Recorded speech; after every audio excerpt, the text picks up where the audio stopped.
Chapter 3, Jehovah's Witnesses, My Early Teens, and Moore Middle School. After completing the 6th grade, I would move on to Moore Middle School from 1993 to 1994. For me, the experience of Moore Middle School would be a mixed bag. I would skip a grade while I was in Moore, but also experience the deriding and cruelty of other students while I was attending Moore Middle School. I would ironically refer to Moore as Mauthausen, after the former Mauthausen concentration camp near Linz, Austria. While I was attending Moore, I would attain very good grades, but cannot count the times I would be mocked for the way I walked as I was walking down the hall or outside the building. I recall an instance when I was about to make my way down the stairs, and a boy remarked, "Cool people on this side, retards on the other," as I passed him on the stairs. In another instance, I can recall this tall blonde girl making a running charge for the lunch line, knocking a number of us down as we were waiting in line for lunch. On the school grounds, I recall another young blonde girl a few times referring to me as dork when I passed her. At the same time, I knew of other students who suffered as well. There was a boy, Ryan McLeod, who had a learning disability, and I recall a girl in class casually asking him if he was retarded and putting him in this terribly awkward situation during science class. I knew another student who, to me, was like a friend in middle school, Ryan Briggs. He didn't have any serious issues himself, but was derided by other students for his personality characteristics and mannerisms. Needless to say, I got along very well with Ryan Briggs himself. I met a girl in 8th grade later in the year, Tracy George, whom I would have a liking for. She was very kind, and we talked quite a bit. I remember once she was crying in science class in 8th grade, and I put my arm around her shoulder to comfort her during class. As a Jehovah's Witness, I would bring watchtowers and awakes to school and read them during recess. I received scorn at times from other students for doing this. I recall an instance in a science class in 7th grade laughing at a remark from the short, chubby girl in class, and she said, "You don't laugh, Jehovah." Certain teachers had an impression on me as I was in Moore Middle School. David Fitch was my 7th grade science teacher, and I can still recall a number of points he made. During class, he questioned the Bible and said it was unlikely people in ancient times could have lived several hundred years. One thing sticks out to me now as well when he once said that relationships sometimes don't work out and people have to move on. As Jehovah's Witnesses, divorce was and still is strongly discouraged, except on the grounds of adultery. I would appreciate the gist of his words later in life, going through my own divorce at age 34. I would continue for 1 year through middle school with a combination of 7th and 8th grade in 1 year, before moving on to the 9th grade in Pagosa Springs High School in September 1994.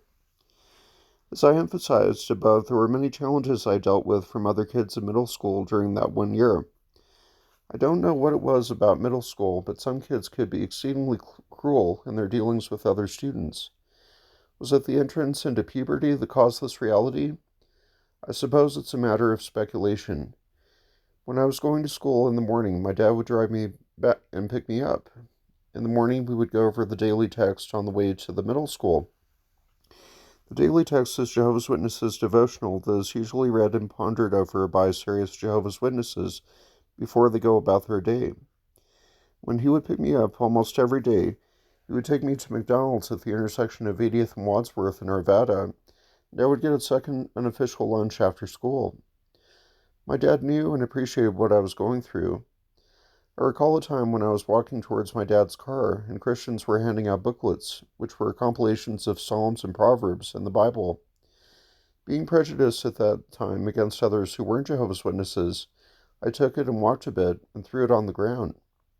Interestingly, later in life, I would read the Bible through several times, especially the New World Translation or Jehovah's Witnesses version of the Bible. Proverbs and Ecclesiastes, and especially the book of Job, would be my favorite segments. Here I was now at 13 or 14 showing prejudice toward people who I saw to be worldly or non-Jehovah's Witnesses. Let me emphasize this term, worldly. As an adult now at 44, I take the opinion that Jehovah's Witnesses as an organization could be likened to German National Socialism or Nazism. How can I make that claim? Before I go further, I can recall as a young boy growing up seeing the video Purple Triangles, which was actually a BBC production that had been authorized by the British Broadcasting Corporation to Jehovah's Witnesses in VHS format for redistribution.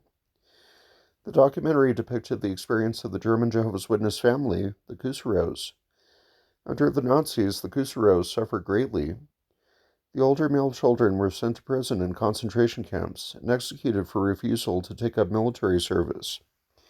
At some point, the younger children were picked up by the Gestapo, or German secret state police, and beaten terribly after refusing to utter the Heil Hitler salute. At some point, one of the female sisters of the family discussed how they successfully hid the organization's literature from the Nazis without them detecting it. In reality, this is pure Jehovah's Witness propaganda. It has been said in the 1930s and during World War II that Joseph Rutherford, the president of the organization, tried to worm himself to Hitler in an effort to win concessions for Jehovah's Witnesses, or what the Nazis referred to as Bibelforscher. He praised Hitler for his stance on the Jews and the Anglo-American Empire.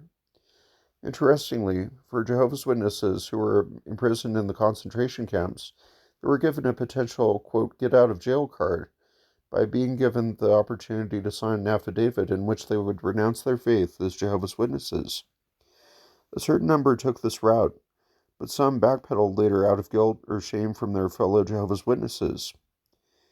An interesting source of information on the experience of Jehovah's Witnesses in the camps can be found from none other than Rudolf Höss, the first commandant of Auschwitz. He said, "I have met many religious fanatics in my time, on pilgrimages, in monasteries, in Palestine, on the Hejaz Road in Iraq, and in Armenia.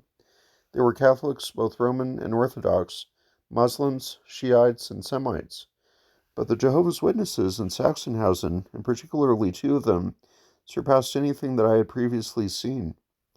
These two especially fanatical witnesses refused to do any work that they had in connection with whatever military matters were ordered.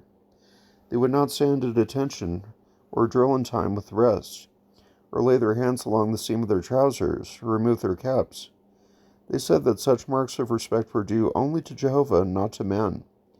They recognized only one Lord and Master, Jehovah. Both of them had to be taken from the block, set aside for Jehovah's Witnesses, and put in cells, since they constantly urged on other witnesses to behave in a similar manner. Ica had frequently sentenced them to be flogged because of their anti-disciplinarian behavior. They underwent this punishment with a joyous fervor that amounted almost to a perversion. They begged the commandant to increase their punishment, so that they might be able to better testify to Jehovah. After they had been ordered to report for military service, which, needless to say, they flatly refused, indeed they refused even to put their signature to a military document, they too were condemned to death by the Reichsfuhrer SS. When told of this in their cells, they went almost mad for joy and ecstasy, and could hardly wait for the day of execution.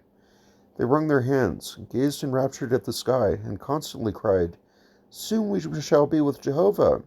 How happy we are to have been chosen!" A few days earlier they had witnessed the execution of some of their fellow believers, and they could hardly be kept under control. So great was their desire to be shot with them. Their frenzy was painful to watch. They had to be taken back to their cells by force. When their time came, they almost ran to the place of execution. They wished on no account to be bound, for they desired to be able to raise their hands to Jehovah. Transformed by ecstasy, they stood in front of the wooden wall of the rifle range, seemingly no longer of this world.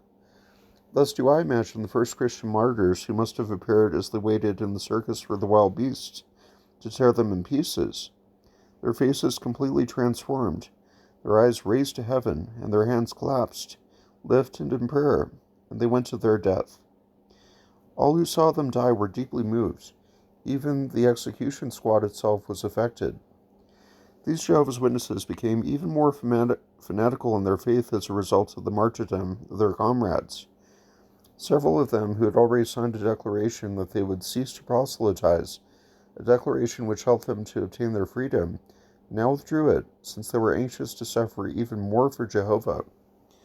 As people, Jehovah's Witnesses were quiet, industrious, and sociable men and women who were always ready to help their fellow creatures. Most of them were craftsmen, though many were peasants from East Prussia. In peacetime, so long as they confined their activities to prayer and the service of God and their fraternal gatherings, they were of no danger to the state and indeed quite harmless generally. From 1937 onward, however, the increased proselytizing by the sect attracted the attention of the authorities, and investigations were made. These investigations show that our enemies were zealously fostering the propagation of beliefs of Jehovah's Witnesses in order to undermine, by religious means, the military morale of our people. So proselytizing by Jehovah's Witnesses was forbidden. It became only too evident, at the outbreak of the war, what a danger would have arisen if more energetic and fanatical of the witnesses had been not taken into custody during the previous couple of years, and a stop put to their active proselytizing. In the camp, the witnesses were industrious and reliable workers, who could well have been sent out to work without guards. It was indeed their wish to suffer imprisonment for Jehovah's sake. They stubbornly refused to do work that had any connection whatever with the war.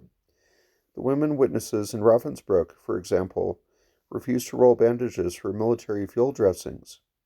Some of these fanatical women refused to line up for roll call, would only parade as a disorderly crowd. The witnesses under arrest were members of the International Association of Jehovah's Witnesses, but they knew virtually nothing about its organization. They only knew the officials who distributed the literature and organized the meetings and the Bible studies. They were completely ignorant of the political use which was being made of their fanatical beliefs. If this was pointed out to them, they laughed and could not understand. Their duty was simply to follow the call of Jehovah and be true to him. Jehovah spoke to them through inspiration, through visions, through the Bible improperly read, through the preachers and the writings of their sect. That was the plain truth, and it allowed of no argument. To suffer and even die for Jehovah was their coveted aim. They believed that in this way they would be among the first to ascend and enjoy Jehovah's elect. It was in light of this that they regarded their imprisonment and detention in the concentration camp. They willingly submitted to all hardships. It was touching to observe the brotherly care they bestowed on each other, giving help and comfort whenever this was in any way possible. There were, however, many cases of witnesses voluntarily abjuring, as they called it. This meant signing a declaration in which they disassociated themselves from the International Association of Jehovah's Witnesses, undertook to recognize and obey all the laws and regulations of the state, and promised not to enroll in any new witnesses for Jehovah. On this basis of swearing to break their allegiance to the International Association of Jehovah's Witnesses, they were eventually, later in the war, immediately set free. In the early days, however, when their release did not at once follow upon their signature of the document of abjuration, they often wondered whether in fact the Reichsfuhrer SS was to be trusted, and that they would really be released. The abjurers were berated by other brother and sister witnesses for their disloyalty to Jehovah. Many of the abjurers, especially among the women, later felt remorse and repudiated their signatures. The constant moral pressure was too great.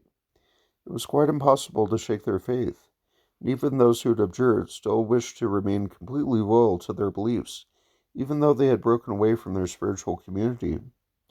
If their attention was drawn to contradictions in their doctrine or in the Bible, they would simply declare that this might appear so to human eyes, but with Jehovah there were no contradictions, and that he and his doctrine were infallible. On many occasions, Himmler, as well as Eicke, used the fanatical faith of Jehovah's Witnesses as an example. SS men must have the same fanatical and unshakable faith in National Socialist ideal and in Adolf Hitler that the witnesses had in Jehovah. Only when all SS men behaved as fanatically in their own philosophy would Adolf Hitler's state be permanently secure. A Weltanschauung could only be established and permanently maintained by fanatics utterly prepared to sacrifice their egos for their ideals. I must refer once more to the executions which took place in Sachsenhausen at the beginning of the war. How diverse were the ways in which men went to their death. Jehovah's Witnesses were filled with a strangely contented, one might also say radiant, exultation, firm in the knowledge they were about to be permitted to enter Jehovah's kingdom. The men who refused to do their military service and the political saboteurs were generally composed, steadfast, and calm, resigned to the inevitability of their fate. The professional criminals, the real social types, were quite different. These were either cynical, brazen, feigning indifference, yet inwardly trembling before the great unknown, or raving and struggling, or whining for spiritual support. In the women's camp, Himmler attended the whipping of a female criminal, a prostitute who was continually breaking in and stealing whatever she could lay her hands on, in order to observe its effect. Before any woman was whipped, permission had to be obtained from Himmler personally. Some women were produced to him who had been imprisoned for insignificant offenses, and he set them free. He talked with some female Jehovah's Witnesses and discussed with them their fanatical beliefs. I had recently purchased the book The Master of Auschwitz, an autobiography by Rudolf Höss on Audible that was written by Höss in prison before his execution by hanging by the Polish government in 1947. Think about how I heard the story, now as an ex-Jehovah's Witness, and how I would have possibly reacted to it as one of Jehovah's Witnesses. As a Jehovah's Witness, I would have applauded the courage of the brothers and sisters who went through the camps.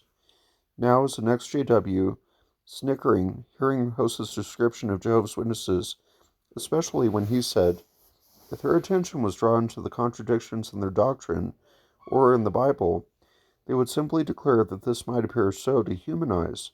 But with Jehovah, there were no contradictions, that he and his doctrine were infallible. I look at this today and think of criticism towards the organization today, and even how today the organization is still unbending regarding its beliefs and doctrine. As I continued in middle school, I recall a particular instance after school when we were sitting down for dinner. My dad was saying the prayer, and for the life of me I'm trying to recall exactly what I did during the prayer, if I laughed or if I said something, but I only recall the end result of what happened after the prayer. Once my dad concluded the prayer, he immediately slapped me so hard I fell out of my chair.